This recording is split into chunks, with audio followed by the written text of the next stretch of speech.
परम प्रेममय जुगपुरुषोत्तम श्री श्री ठाकुर अनुकूल चंद्रेर आतुल रांगाचरण जानाई आमार शतकोटी धन्यवाद प्रणाम। जय गुरु सकल इष्टप्राण दादा मायरा। जखन जीवने अर्थ समस्याय पड़बेन परम दयाल जुगपुरुषोत्तम श्री श्री ठाकुरेर बलाय विशेष काजगुली किन्तु आपनारा करबेन। अर्थ समस्याय पड़ले श्री श्री ठाकुर अनुकूल चंद्र এই বিশেষ কর্মের কথা কিন্তু বলেছেন। সেই কর্মগুলো আমাদের প্রতি প্রত্যেকের কিন্তু পালন করতে হবে। আলোচনা প্রসঙ্গের পঞ্চম খণ্ডে পরম দয়াল যুগপুরুষোত্তম শ্রী শ্রী ঠাকুর এই বিধান আমাদেরকে দিয়েছেন। এই যে অর্থ সমস্যা, এটা কিন্তু এমন একটা সমস্যা যখন আমরা প্রত্যেকেই প্রায় নিজেদেরকে কুঁকড়ে ফেলি। এই অর্থ সমস্যায় যারা যারা ভুগতে থাকেন, অর্থ সমস্যা পড়লেই কিন্তু মানুষ পুরো নিঃশেষ হয়ে যায়। অর্থ সমস্যা চলতে থাকলে আমাদের জীবন পুরো শেষ হয়ে যায়। অর্থ সমস্যা চলতে থাকলে আমাদের মন মেজাজ কিছুই ভালো থাকে না। তখন আমরা আর বুঝতে পারি না কি করব। এই অর্থ সমস্যা, তাই এটাকে দূর করার জন্য আমাদের কিন্তু বেশ কিছু কর্মের কথা পরম দয়াল বলেছেন। এই অভাববোধ যখন আমাদের মনে আসে, এই অভাবে পড়লে মানুষের কিন্তু আর কিছু ঠিক থাকে না। অভাব আর এটা যখন তখন আমাদের জীবনে কিন্তু এসে যায়, আর এটা নানাভাবে আমাদেরকে বিপর্যস্ত করে তোলে।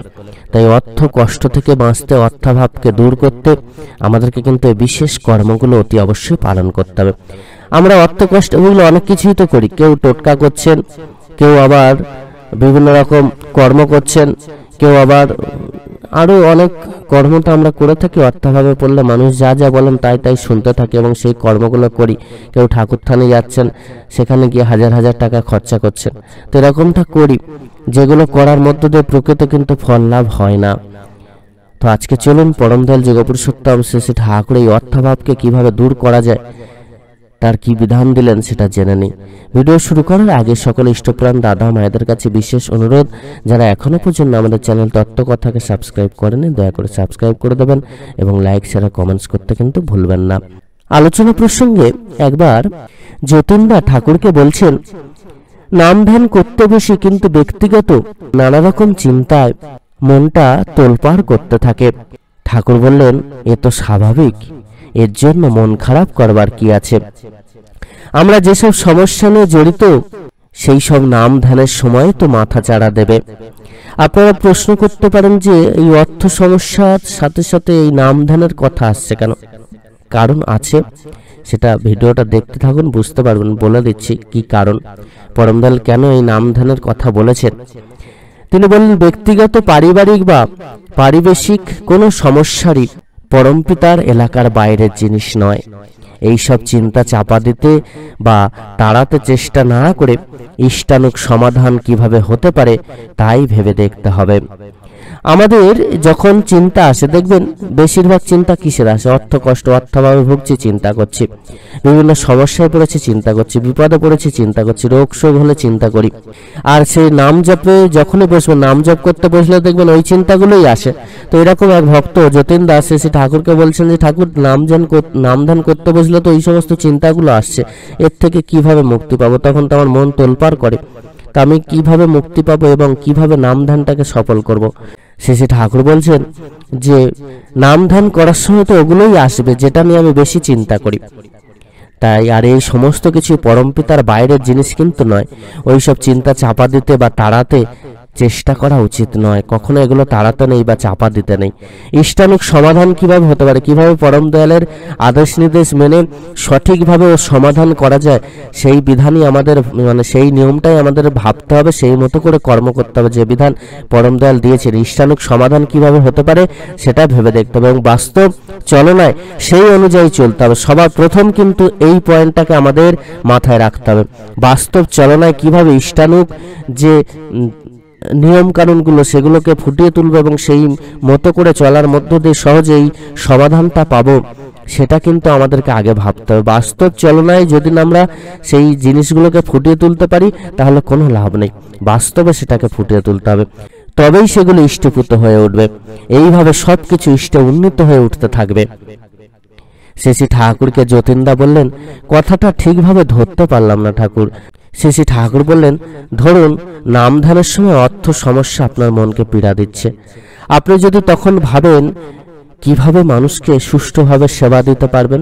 আপনারা অনেকে বলবেন যে আমি নিজেই অর্থ কষ্টে ভুগছি, কিভাবে অর্থকে আরও ইনকাম করতে পারবো, আমার কিভাবে অর্থ কষ্ট থেকে আমি বাঁচতে পারবো, সেটা না ভেবে আমি ভাববো যে অন্যকে কিভাবে সেবা দেবো, কিভাবে তাকে অন্য মানুষকে সুষ্ঠুভাবে সেবা দিতে পারি। এটা সম্ভব। শেষে ঠাকুর বলছেন কিভাবে বহু লোকের প্রয়োজন পূরণ করতে পারেন, কিভাবে লোকের সুখ সুবিধা করে দিতে পারেন।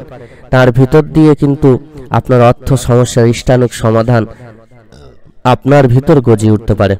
দেখুন, আমরা যে সময় যে চিন্তাটা কখনোই করি না, নিজের অর্থভাব যখন ঘটে, অন্যের কথা কেউ কি ভাবে, অন্যের কিভাবে সুষ্ঠুভাবে তার কষ্টকে দূর করা যায়, তার সেবা দেওয়া যায়, কিভাবে তার প্রয়োজন পূরণ করা যায়, কিভাবে লোকের সুখ সুবিধা দেখতে পাওয়া যায়, এইটা নিজের যখন অর্থ কষ্ট চলে তখন কি আমরা কেউই ভাবি? কিন্তু পরম দয়াল বলেন ওইগুলোই ভাবতে হবে।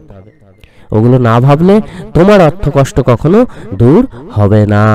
তাই আগে অন্যের এগুলোকে ভাবো, ওই সময়টা যখন তুমি অর্থ কষ্ট ভুগছো তখনই ভাবো, দেখবে এর সাথে সাথে তোমার এই অর্থ কষ্ট কিভাবে দূর করা যায় তার সমাধান তুমি পেয়ে যাবে। চলুন না একবার আমরা এইভাবে করে, আমরা তো কোনোদিন করিনি, আমরা সবসময় নিজেরটা ভেবেছি।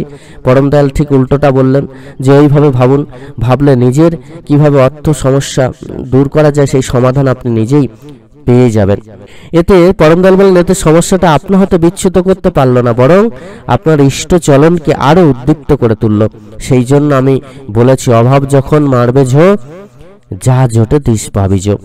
সেই জন্যই আমাদেরকে অভাবে পড়লে ঠাকুরকেও কিছু দিতে হয় এবং অতি অবশ্যই প্রত্যেককে সাহায্য করার চিন্তা মাথায় আনতে হয়। দেখবেন আস্তে আস্তে অভাবটা দূর হয়। আর যদি আমরা নিয়মিত নাম ধ্যান করি, নিয়মিত ইষ্টবৃত্তি করি, নিয়মিত আমরা যদি যজন যাজন ইষ্টবৃত্তি সস্তনী সদাচার মেনে চলি এবং নিয়মিত যদি ঠাকুরের কথাগুলো মেনে চলার চেষ্টা করি, তাহলে দেখবেন অভাব আমাদের কোনোদিন স্পর্শ করতে পারবে না। আমাদের পাবার ধান্দা যখন পেয়ে বসে তখন যা সম্ভব কিন্তু দিতে হয়। এই রকম করে অভিভূতিগুলি কাটিয়ে কাটিয়ে সমাধানে দাঁড়াতে হয়। আর অনুরাগের সঙ্গে নাম চালাতে থাকলে তার জীবনীয় পোষণ পাওয়া যায়, তার সমস্যা সমাধানের পথ বোঝাও যায় ভালো করে। এছাড়া পরম দয়াল যুগপুরুষোত্তম শ্রী শ্রী ঠাকুর অনুকূলচন্দ্র আমাদেরকে প্রত্যেক দিন কিছু কিছু করে জমানোর কথা বলেছেন। অর্থাৎ একটি কৌটে 1 টাকা 1 টাকা করে যদি আমরা রোজ জমাই তাহলে 30 দিনে কিন্তু 30 টাকা হয়। যদি সেটা না জমাই তাহলে সেই টাকাটাও কিন্তু থাকে না। তাই রোজ আমাদেরকে কি করতে হবে? রোজ এই কাজটা কিন্তু করতে হবে। আজকে 1 টাকা দিলাম, কালকের দ্বিতীয় দিন পড়েছে 2 টাকা জমাবো, 2 টাকা সেই জায়গায় ফেললাম। 3 দিনের দিন 3 টাকা সেই জায়গায় ফেললাম, 4 দিনের দিন 4 টাকা সেই জায়গায় ফেললাম, 5 দিনের দিন 5 টাকা সেই জায়গায় ফেললাম। এরমভাবে যদি মাসের প্রত্যেকটা দিন যে কদিন দিন দিন বেড়ে যাচ্ছে, যদি সেই টাকা সেই পরিমাণ টাকা ফেলতে পারি, তাহলে কিন্তু মাসের শেষে দেখা যায় যে প্রায় 2500 টাকার আশেপাশে কিন্তু হয়ে যায়। তো এইভাবে আমরা কিন্তু জমাবো। আর এতে করে কি হয়, বিপদে আপদে এই টাকাটা কিন্তু আপনি কাজে লাগাতে পারবেন। আমরা অনেক সময় কি করি, যখন অভাবে পড়ি তখন ইনকামের কথা বেশি করে ভাবতে থাকি, কিন্তু যদি আমরা নিয়মিত করে নিয়ম মেনে এইভাবে চলনায় চলতে থাকি তাহলে কিন্তু আর এই সমস্যাটা হয় না। সকল ইষ্টপ্রাণ দাদা মায়েরা, অর্থভাবে যখন ভুগবেন তখন নিজেকে কুঁকড়ে নেবেন না, তখন চিন্তা বেশি করবেন না, ঠাকুরকে নিয়ে ভাবতে থাকুন, ঠাকুরের কর্ম করুন এবং কিভাবে নিজের চিন্তাটাকে আরো শার্প করা যায়, কিভাবে অর্থ কষ্ট থেকে দূর করা যায় এবং প্রত্যেককে সাথে নিয়ে তাদেরও সমস্ত সমাধান সমস্ত সমস্যার সমাধান করা যায়, সেই চিন্তাটা করুন। দেখবেন আপনারও মঙ্গল হবে, সবার মঙ্গল হবে। সকলে খুব ভালো থাকুন। পরম দয়াল আপনাদের প্রত্যেকের মঙ্গল করুন। জয় গুরু বন্দে পুরুষোত্তমম।